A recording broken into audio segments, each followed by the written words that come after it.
everyone, I'm the cadet Clinton Sinalautong. So today I'll be sharing my story entitled The Boy the Waves Carried Forward. Jomar's story is a testament to perseverance and determination. Growing up in Tanawasmi, he dreamed of becoming a seaman despite financial struggles.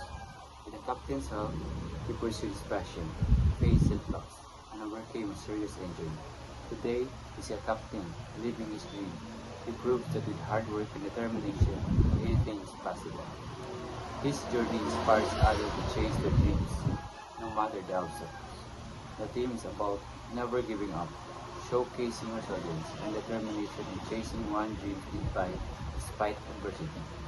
This story reflects that our struggles can be stepping stones to greater heights, and our dreams are within reach if we pursue. May his story inspire you to hope and keep pushing forward, even when the waves of life seem overwhelming.